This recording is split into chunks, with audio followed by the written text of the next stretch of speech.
Jangan lupa subscribe di YouTube channel Metro TV News dan juga nyalakan notifikasinya.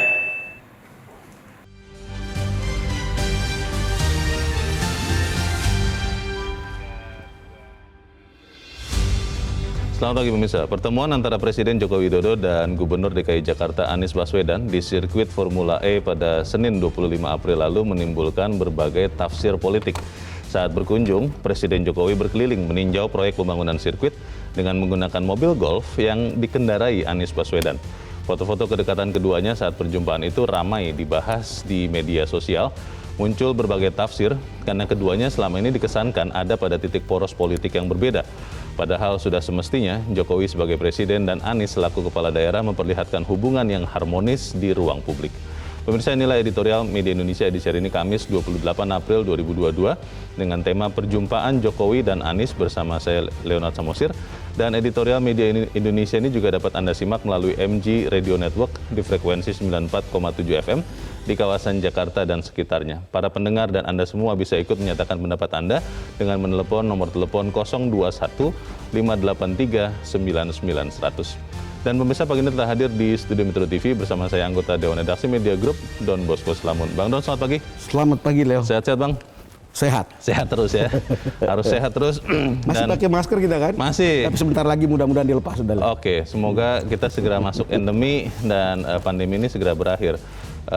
Walaupun saya tidak mau juga memperlihatkan kedekatan kita ya Bang ya.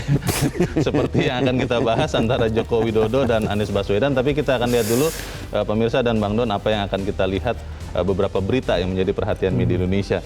Yang pertama ini terkait dengan arus mudik, headline Media Indonesia untuk hari ini. Kemacetan mulai menghantui. Ya. Harusnya tidak menghantui juga Bang, karena kan kita sudah prediksi. Bagaimana Bang Don? Itu betul, kita sudah prediksi tapi juga infrastrukturnya jauh lebih baik sebetulnya. Tetapi kemacetan ini adalah karena euforia hasrat mudik yang sudah tertahan selama 2 tahun. Iya. Ini kan mudik ini kan bukan hanya sekedar bertemu keluarga, Leo. Betul. Tapi bertemu dengan atau mengalami atmosfer mudik dan atmosfer di kampung atau di tempat asal usul gitu. Jadi kalau banyak orang pulang ya begitulah. Maka tidak heran kemarin itu lonjakan kendaraan itu sampai 89%.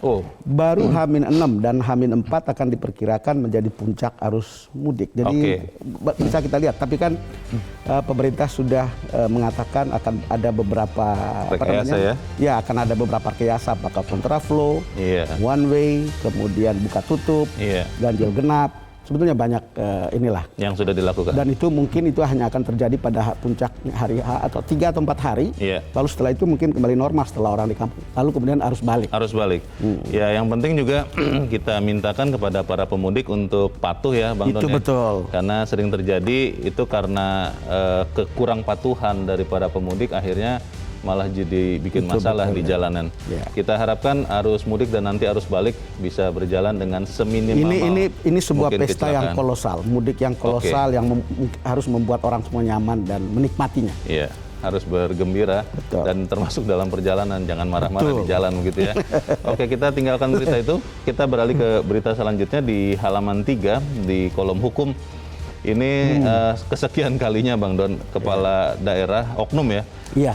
Ya, kita bilang oknum kepala daerah yang diduga korupsi demi kejar WTP. Ini status penilaian wajar tanpa pengecualian. Bupati Bogor suap staf Badan Pemeriksa Keuangan.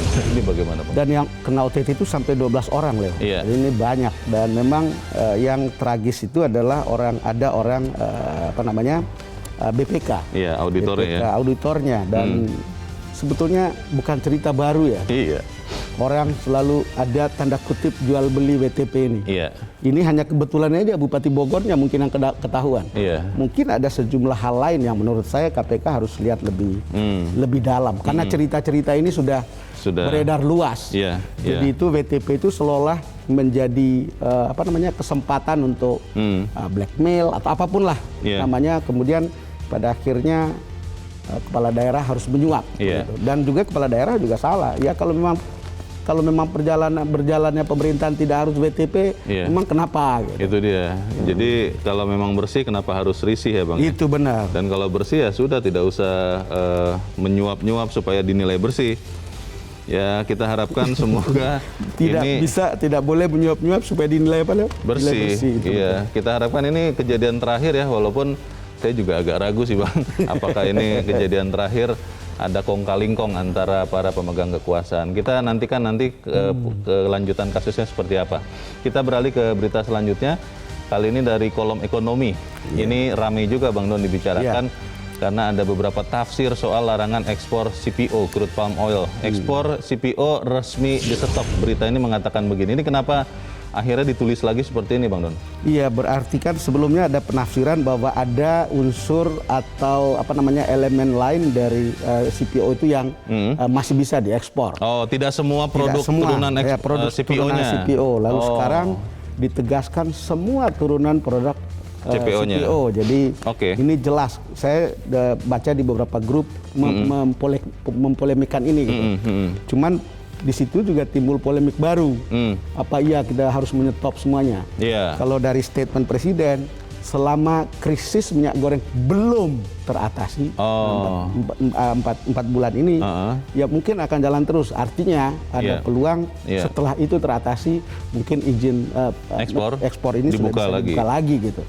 Karena memang kan harga belum turun, tapi memang ini buah si malakama ya. Melepas ekspor tapi kemudian mengekspor tapi kemudian ada persoalan dengan harga minyak goreng dalam negeri. Tidak mengekspor itu ada urusan dengan produksi sawit kita gitu. Iya. Ya, Leo tahu angkanya lah sebagai reporter senior ekonomi kan. Karena memang ada berapa angkanya, Leo? Ya, ini butuhnya hanya 5 juta katanya, Bang. Butuhnya hanya 5 juta di dalam negeri, tapi produksinya 50 atau 60 juta. Itu ya luar biasa ya. Kalau kita melihat ini didukung juga oleh beberapa perusahaan minyak atau sawit, tapi mereka juga berharap ya kalau boleh tidak usah lama-lama ya, supaya itu kemudian jangan sampai ada pohon-pohon atau buah-buah sawit yang akhirnya membusuk di pohonnya karena tidak bisa dijual. Kita harapkan semua kita mendukung supaya kemudian efektif larangan ekspor CPO ini. Kita tinggalkan itu, kita ke editorial pemirsa. Hari ini diberi judul Perjumpaan Jokowi dan Anies. Kenapa Leo ketawa? Iya, ini judulnya Perjumpaan Jokowi dan Anies. Memang apa yang luar biasa Bang dari perjumpaan ini Bang? Iya, nanti mungkin penonton bisa menyaksikan dengan atau menyimak editorial yang sebentar lagi akan dibacakan. Tapi secara umum kan kenapa kemudian pertemuan ini jadi isu? Betul. Sebetulnya ini beriringan dengan isu tanda kutip kontroversial tentang Formula E. Kan dimulai dengan memotong pohon di Monas, kemudian orang mempertanyakan apa perlunya, lalu kemudian ini sudah beres sebetulnya karena semua gagasannya bisa diterima gitu. Lalu kemudian pemindahannya ke Ancol yang tampak terburu-buru, lalu banyak orang merasa bahwa ini tidak akan selesai tepat waktu. Lalu kemudian orang bicara bahwa ternyata DPRD di DKI mau berencana untuk mengajukan interpelasi dan seterusnya. Di tengah-tengah kontroversi itulah kemudian kunjungan ini diberi arti macam-macam. Diberi arti macam-macam. Tapi kalau hubungan antara Pak Jokowi dengan Pak Anies kan sebetulnya biasa saja. Tetapi karena juga ada persoalan politis sebelumnya, lalu kemudian orang melihat ini juga sesuatu lalu diberi makna politik gitu. Tapi kalau kita lihat ya ini kan hubungan presiden dan wakil pemerintah pusat yang adalah seorang gubernur. Ya itu normal. Lalu kemudian Formula E itu sebuah event internasional. Saya kira presiden layak memberikan perhatian. Kalau lihat daripada menurut saya tentu presiden kalau kalau memang orang melihat ada soal hubungan kita gitu, daripada saya bilang baik-baik saja, we are okay gitu, ya datangin saja ketemu lalu kemudian itu bahasa tubuh yang lebih komplit, lebih efektif ya, lebih efektif untuk mengatakan kepada para pendukung masing-masing, atau para supporter masing-masing, ternyata baik-baik saja di atas sana gitu. Kenapa kita yang selalu ribut? Itu dia. Kenapa kita yang selalu gaduh gitu? Di akar rumput menarik Bang, karena satu sama lain mengatakan bahwa ini berarti sinyal bahwa untuk 2024 sudah ada endorsement dari seorang Joko Widodo untuk Anies Baswedan. Tapi di pihak yang lain mengatakan ya tidak begitu juga. Tapi daripada kita berandai-andai, kita akan bahas itu ya. Dan pemirsa, inilah editorial Media Indonesia untuk hari ini, hari Kamis 28 April 2022, perjumpaan Jokowi dan Anies.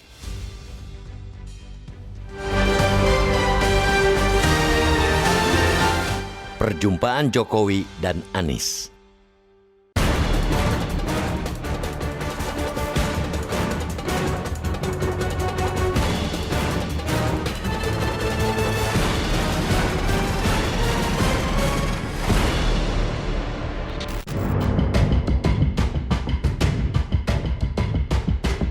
Pertemuan antara Presiden Joko Widodo dan Gubernur DKI Jakarta Anies Baswedan di sirkuit Formula E pada Senin 25 April lalu menimbulkan berbagai macam tafsiran politik. Saat berkunjung itu, Presiden Jokowi berkeliling meninjau proyek pembangunan sirkuit dengan menggunakan mobil golf yang dikendarai Anies Baswedan.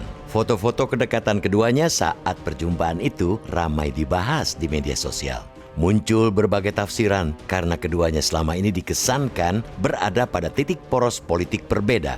Padahal sudah mestinya Jokowi sebagai presiden dan Anies selaku kepala daerah memperlihatkan hubungan yang harmonis di ruang publik. Apalagi menurut Undang-Undang Nomor 23 Tahun 2014 tentang pemerintahan daerah, gubernur ialah wakil pemerintah pusat di daerah. Karena itu, presiden dan gubernur mestinya selalu berkoordinasi. Kepala daerah tidak boleh berjalan sendiri-sendiri karena salah satu kewajibannya ialah melaksanakan program strategis nasional. Kunjungan ke sirkuit Formula E mestinya dianggap sebagai kepedulian Presiden Jokowi yang ingin memastikan kesiapan ajang bertaraf internasional tersebut karena membawa nama negara.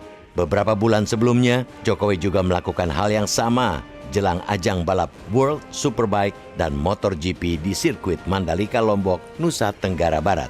Terus terang, pertemuan Jokowi dengan Anies kali ini menjadi heboh karena ulah pendukung fanatik mereka. Kedua pendukung garis keras terkesan tidak terima dengan pertemuan itu. Mereka saling nyinyir padahal tokoh yang mereka idolakan saling memberikan respek. Para pendukung mereka pun semestinya cair karena antar elit sudah tidak ada seteru. Selama ini, dunia politik kita lebih banyak berisi narasi negatif. Bahkan, bukan lagi sekadar kampanye hitam, tapi sudah sampai menjurus kepada fitnah.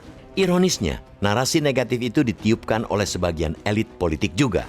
Alih-alih membangun kedewasaan berpolitik di kalangan rakyat dengan bertarung ide atau gagasan, yang ada malah menebar sentimen kebencian, entah melalui isu agama ataupun ras. Polarisasi yang terjadi hingga hari ini salah satunya getah dari hal tersebut. Tidak apa upaya serius untuk merajutnya. Dukung-mendukung dan berbeda pilihan merupakan hal yang lumrah dalam demokrasi.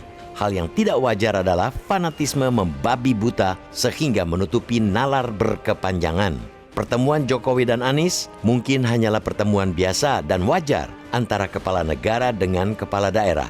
Yang tidak biasa adalah prasangka-prasangka negatif di kepala para pendukung fanatik mereka. Itu barangkali lantaran nalar mereka telah diselimuti kebencian yang terus dipelihara. Sudah waktunya untuk berhenti menyebarkan narasi kebencian di antara pendukung tokoh politik. Jika di antara tokoh yang diidolakan itu sudah memperlihatkan kemesraan, sebagai pendukung di akar rumput mestinya menempuh jalan rekonsiliasi. Perjumpaan Jokowi dan Anies di sirkuit Formula E hendaknya dipandang sebagai proses pendewasaan politik yang sudah lama terbelah. Perlu ada kesadaran bersama bahwa perlu kembali bersatu setelah ajang kontestasi. Demokrasi bukan untuk membelah, tapi untuk menyatukan. Pertemuan itu juga tidak perlu ditafsirkan kemana-mana, apalagi sebagai upaya menghentikan proses interpelasi terkait Formula E yang masih berproses di DPRD DKI Jakarta.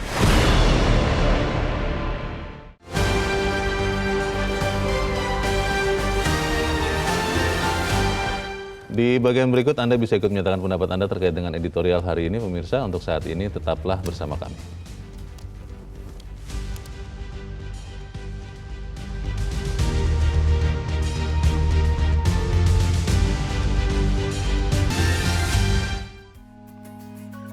Gimik politik di bulan April ini kian menarik saja. Tak ada angin, tak ada hujan. Tiba-tiba saja Presiden Joko Widodo terlihat akrab dengan Anies Baswedan. Mereka bersama-sama meninjau sirkuit Formula E di Ancol Senin kemarin. Anies bahkan menyopiri Jokowi berkeliling sirkuit.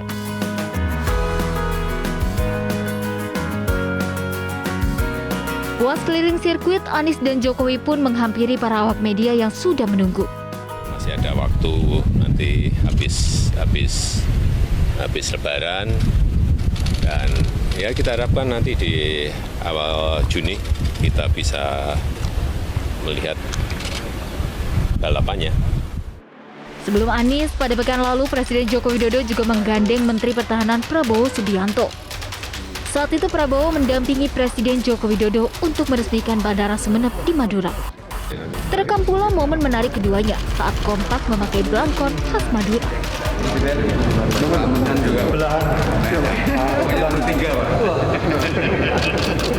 Tak hanya itu, saat bertemu dengan masyarakat, Jokowi sempat bertanya kepada masyarakat tentang sosok Prabowo.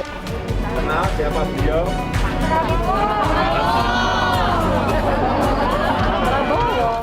Kebersamaan Jokowi dengan Ganjar juga tidak kalah akrab. Momen ini terjadi saat Presiden Joko Widodo melakukan kunjungan kerja ke Brebes, Jawa Tengah. Dalam kesempatan ini, Presiden lagi-lagi bertanya kepada masyarakat tentang sosok Ganjar.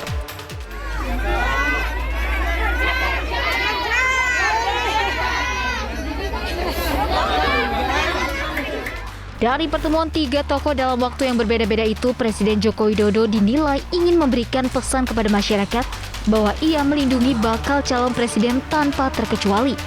Saya sih memprediksi Pak Jokowi juga menitipkan beberapa pekerjaan rumah pembangunan yang belum selesai kepada para calon presiden ini, gitu. Nah, kemudian pertanyaannya, apakah Pak Jokowi akan mendukung salah satu dari calon presiden ini? Mungkin saja itu terjadi karena pasti ada kepentingan-kepentingan politik yang menurut saya masih menjadi pusat perhatian Pak Jokowi. Baik Anies, Prabowo, dan Ganjar saat ini adalah tiga figur yang elektabilitasnya selalu terekam mendominasi di sejumlah lembaga survei. Survei Carta Politika misalnya menempatkan Ganjar, Prabowo, dan Anies menjadi capres 2024 paling potensial. Tim Liputan Metro TV.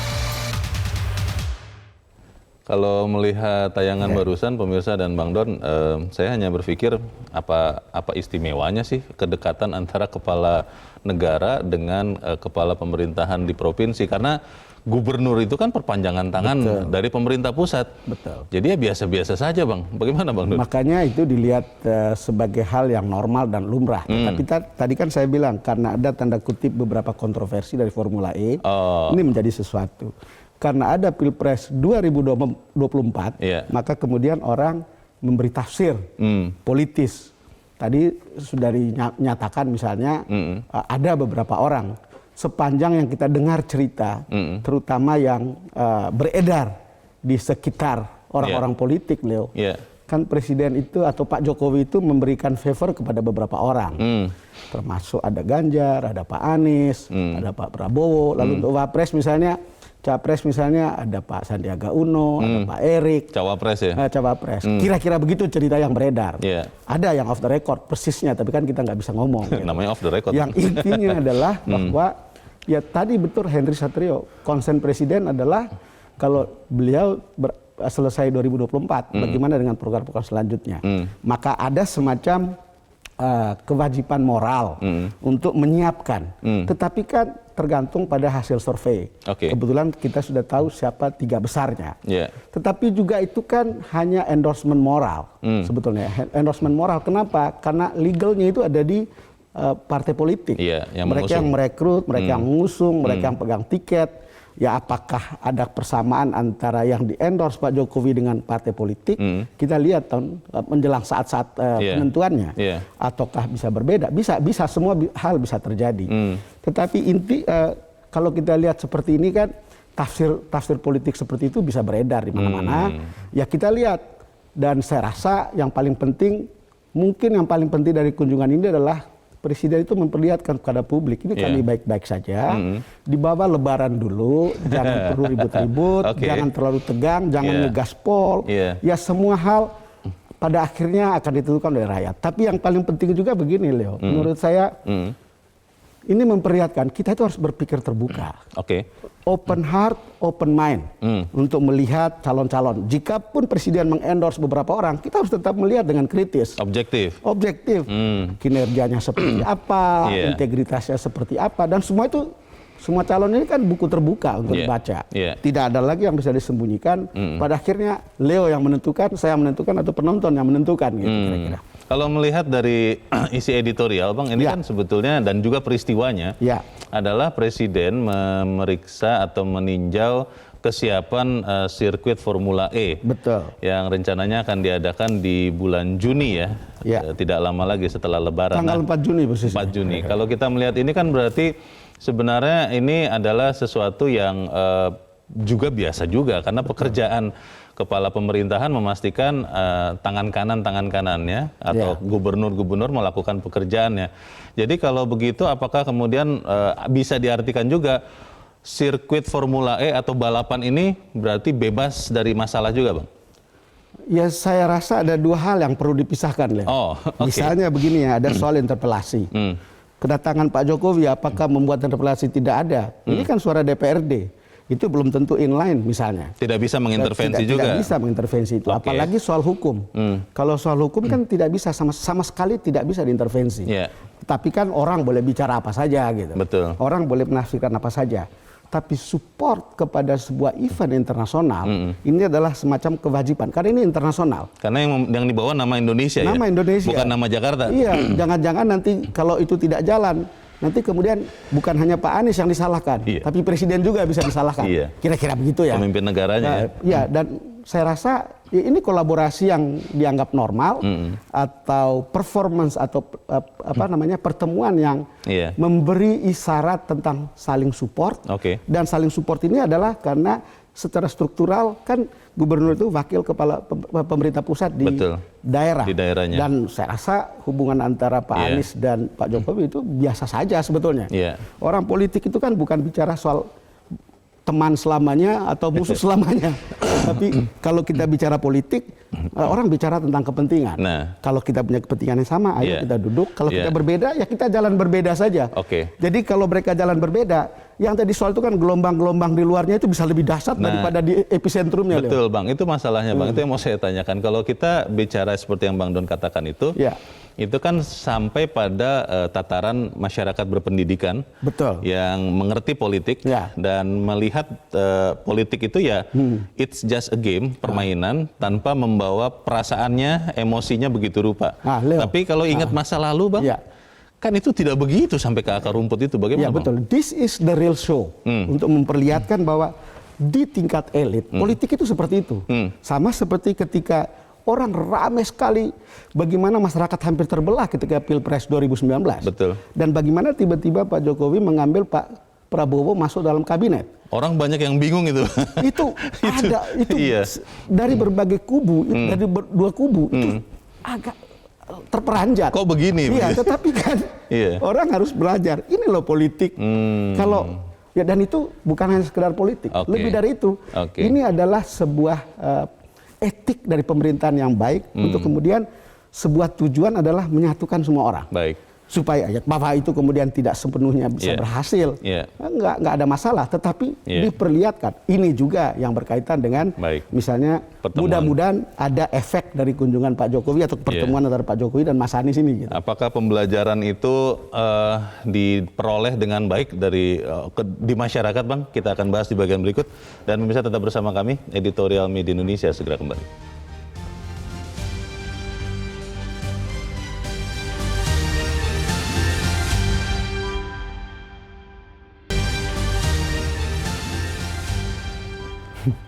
Terima kasih pemirsa, masih bersama kami di Editorial Media Indonesia dan kali ini kita akan mendengarkan suara dari pemirsa Metro TV ya Bang Don. Kita akan bertanya kepada pemirsa Metro TV di Batam, Kepulauan Riau, ada Pak John Veto. Pak John, selamat pagi. Selamat pagi Bung Leo, selamat pagi Bung Don Bosco, selamat pagi. Bagaimana Pak John perjumpaan Jokowi dan Anies? Anda gembira, Anda biasa-biasa saja atau Anda sedih atau bagaimana Pak? Inilah hebatnya nih Metro TV ini ya. Jadi mencairkan suasana yang selama ini agak apa kan. Jadi begini Bung Don Bosco, kita ini kan bangsa beradab ya, beradat ya. Indonesia ini kan toleransi, negara agamais. Jadi ini sangat positif kalau saya ya. Sangat positif. Sangat positif ya? apa yang dibangun oleh Presiden dan Anies Baswedan. Kenapa? Ini kan mereka ini kan orang-orang hebat. Iya. Orang hebat di bangsa ini yang memikirkan bagaimana Republik Indonesia ini ke depan. Nah, jadi ini janganlah ya kalau dapat ya dua kubu ini jangan lagi ada cebong, ada lagi kadrun apa. Oke. Jadi ini sangat bagus. Walaupun ya orang akan menggoreng, Mas. Bukan minyak goreng aja digoreng habis-habisan kan. Ini akan digoreng, tapi itulah ya. Baik. Jokowi dengan Anies sudah menampakkan bahwa mereka itu adalah putra bangsa terbaik Republik Indonesia dan mengasih pelajaran politik ke kita di ini. Saya ambil positifnya aja. Itu aja. Sangat bagus tuh, responnya sangat bagus. Oke. Baik, terima kasih Pak John Veto di Batam, Kepulauan Riau untuk pendapat Anda. Selamat pagi, Pak. Di belakang Pak John ada Pak Sukarwan di Temanggung, Jawa Tengah. Pak Sukarwan, selamat pagi. Selamat pagi Metro TV, selamat pagi Bang Leo dan Pak Don Bosku, selamat pagi. Selamat pagi. Bagaimana Pak Sukarwan perjumpaan Jokowi dan Anies nih? Anda melihatnya seperti apa? Silakan Pak. Ya begini ya, kalau pendapat menggoreng-goreng terus menafsir-nafsir itu kan demokratis, sah-sah saja ya. Memang Pak Jokowi itu penuh intrik satu, tapi yang kedua sebetulnya itu pertemuan biasa karena seperti kemarin pada waktu bersama Gubernur Nusa Tenggara Barat ada event MotoGP Mandalika kan eventnya event dunia. Kalau sampai gagal sedikit saja kan Presiden ikut keceneng-ceneng lah, ikut terbawa-bawa. Nah ini juga di Jakarta itu kan ini eventnya event dunia juga ya. Makanya kalau sampai Pak Presiden sampai mengecewakan publik internasional kan Pak Jokowi selaku presiden kan juga terbawa-bawa, makanya gubernur itu kan bawahan presiden juga sebagai kepala daerah ya lumrah-lumrah saja lah. Karena itu saking pedulinya Jokowi jangan sampai mengecewakan, intinya itu. Tapi kalau akhir-akhir ini diamati secara politik, kemarin bertemu mesra dengan Pak Prabowo beli belangkon bersama sama Pak Ganjar sama Pak Anies. Nah kalau memang 3 itu calon RI pertama ya paling nanti 32 putaran ronde kedua tinggal Pak Prabowo sama Pak Pranowo saja. Oke. Baik, terima kasih Pak Sukarwan di Temanggung, Jawa Tengah untuk pendapat dan perkiraan Anda Pak. Selamat pagi. Di belakang Pak Sukarwan ada Ibu Indra di Cirebon, Jawa Barat. Bu Indra, selamat pagi. Selamat pagi Bung Leonard Samosir dan Bung Don Bosco Salamun. Assalamualaikum warahmatullahi wabarakatuh. Waalaikumsalam warahmatullahi wabarakatuh. Bagaimana Bu Indra? Perjumpaan Jokowi Anies. Asik banget. Ini Jokowi banget. Nah, bukankah Jokowi selalu begitu, langsung ke titik sasaran. Ya, menepis prasangka buruk dan spekulasi politik yang biasa dikompor-kompori oleh orang-orang itu juga sih, gitu. Nah, kalau dikatakan tadi untuk menjelang bakal presiden mungkin terlalu jauh, Bung Leo. Terlalu jauh ya, Bu? Iya, sekarang aja nih kan akan menghadapi penjabat kepala daerah 271, paling tidak 5 gubernur. Nah, Jokowi ingin memperlihatkan bahwa Jokowi itu paham, mengerti dan mengenal jabatan kepala daerah sehingga hak prerogatif yang dipunyai itu akan mampu menghasilkan kepala daerah yang integritas dan kemampuan menjalankan roda pemerintahannya bisa diandalkan. Nah, karena selama ini yang saling bertengkar itu bukan mengidolakan calon, tapi mengidolakan pendapatnya sendiri. Siapapun orangnya, jadi dia punya pendapat. Nah, kalau Jokowi sekarang bertindak begitu akan memperlihatkan pendapat-pendapat yang terbantahkan dan inilah saya. Jadi energi yang diperlukan ini tidak habis untuk perdebatan, tapi ke arah yang strategis. Ibu Indra, kalau ada yang berpendapat begini Bu, ke kunjungan Presiden melihat sirkuit Formula E yang dipersiapkan itu, artinya Jokowi mendukung Anies Baswedan sebagai Capres 2024. Kalau Bu Indra melihatnya bagaimana? Belum tentu. Oh, belum tentu. Iya. Belum tentu, itu itu kan nanti justru Jokowi bisa punya. Saya tahu, saya bisa tidak ya, ini begitu ya. sedang dalam penjajahan, gitu ya. Terima kasih Bung Leo. Assalamualaikum warahmatullahi wabarakatuh. Waalaikumsalam warahmatullahi wabarakatuh. Terima kasih Bu Indra di Cirebon, Jawa Barat. Selamat pagi. Kalau melihat pendapat dari pemirsa, ini kelihatannya pemirsa yang memang mengerti, bagian dari rakyat yang memang mengerti permainan politik, Bang. Iya. Nah, tapi kembali lagi ke pertanyaan saya, kalau untuk masyarakat yang memang tidak mengerti dan mungkin juga tidak mau mengerti ini bagaimana, Bang? Ya, saya kira setiap hati itu sudah punya pikiran dan pilihan sendiri. Mereka juga sudah melihat begitu.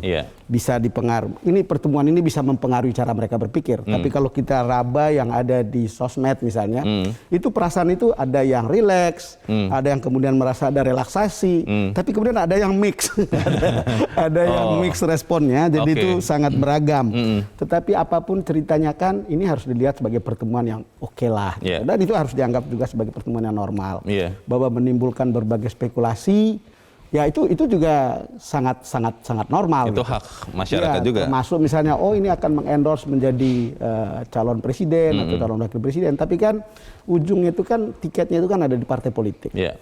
Pak Jokowi bisa searah atau partai politik bisa searah dengan endorsement Pak Jokowi, bisa juga tidak. Tetapi betul konsennya kan konsen tentang bagaimana setelah Pak Jokowi. Kunjungan ini pada akhirnya Leo itu saya betul-betul berpikir mengingat pepatah lama gitu. Dalamnya laut bisa diduga, tapi dalamnya hati gitu. Siapa tahu gitu. Tetapi kalau Anda mengenal baik Pak Mas Anies, gitu, kebetulan saya juga cukup mengenal. Kemudian mengenal baik cara Pak Jokowi, kebetulan juga saya cukup mengenalnya. Kita bisa tahu nih kira-kira apa sih kalau misalnya ada tafsir politiknya gitu, atau mau memberi sinyal politik macam apa ke publik. Kira-kira ya. Baik.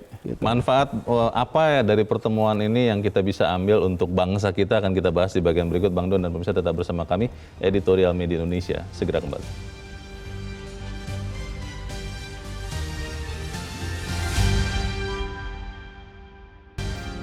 Media Indonesia mengajak Anda untuk mengakses fitur premium e-paper. Dengan sajian konten berbasis intelektual dan meneguhkan kebangsaan, Media Indonesia tampil dengan lebih dinamis melalui e-paper Media Indonesia yang dapat Anda akses kapan saja, di mana saja. Caranya mudah, download aplikasi Media Indonesia di Android atau ketik link e-paper.mediaindonesia.com atau bisa scan QR code pada layar kaca Anda. Klik tab e-paper di bagian samping layar tablet Anda, daftarkan data diri, serta pilih paket perlangganan e-paper Media Indonesia sesuai dengan kebutuhan Anda. Nikmati juga bonus spesial tambahan 4 halaman rubrik fokus setiap hari. Semua bisa Anda dapatkan hanya di e-paper Media Indonesia. Untuk informasi lebih lanjut, hubungi customer service di nomor 0811 1201 2018 atau kunjungi media sosial @mediaindonesia. Media Indonesia, referensi bangsa. Terima kasih pemirsa, masih bersama kami. Kita di bagian akhir dari diskusi kita pagi ini. Bang Don, apa pesan yang bisa kita sampaikan juga kepada saudara sebangsa dan setanah air dari pertemuan Jokowi dan Anies ini, Bang? Ya, ini adalah contoh bagaimana kita bergaul dalam politik. Dan saya kira poin untuk kita sebagai rakyat bawah atau rakyat kebanyakan berpikir terbuka, hati terbuka untuk melihat ini dan melihat semua dengan jernih. Dalam politik itu tidak ada kawan dan tidak ada lawan abadi. Yang adalah kepentingan. Tetapi kalau kita melihat secara etis pertemuan ini positif untuk memperlihatkan perilaku elit untuk kemudian membuat hal-hal yang terjadi di bawah, friksi yang terjadi di bawah, mungkin saat ini sebaiknya memang harus dihilangkan, Leo. Gitu. Kalau kita melihat soalnya memang kan ada beberapa kasus ya, peristiwa ya, presiden di mana tokoh politik itu berseberangan dan akhirnya jangankan bisa berbincang-bincang cukup lama, bertemu pun tidak mau, begitu kan, Bang? Itu tidak boleh sebagai politisi, itu tidak boleh. Founding fathers kita memperlihatkan tuh mereka bisa berbeda ideologi tapi mereka duduk baik-baik di satu meja makan bersama, gitu, Leo. Iya, jadi kalau kemudian setelah peristiwa ini masih ada saja yang mengkristalkan perbedaan yang pernah terjadi itu bagaimana, Bang? Ya itu nggak pada tempatnya. Tidak itu pada sudah tempatnya. Cara politik yang sudah out of date atau mungkin juga tidak memahami bagaimana politik itu bekerja secara semestinya, Leo. Oke, jadi kalau begitu kita bisa melihat peristiwa ini positif. Terakhir, Bang, terkait dengan Anies dan Jokowi ini seperti apa? Iya, Leo, saya dengan pertanyaan itu saya ingin membaca 2 alinea terakhir. Kalau masih ada waktu sedikit, saya baca cepat aja. Yeah.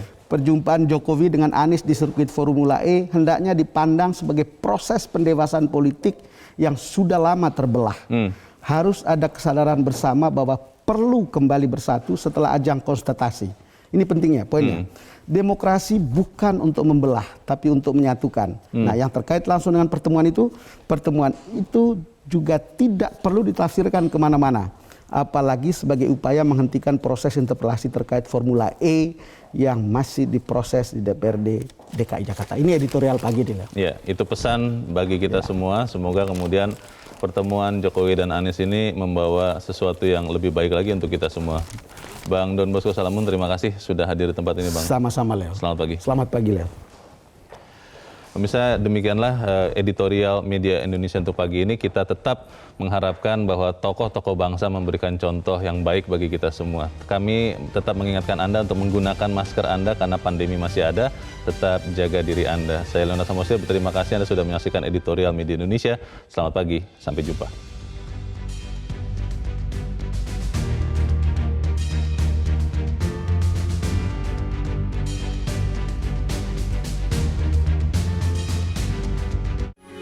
Metro TV,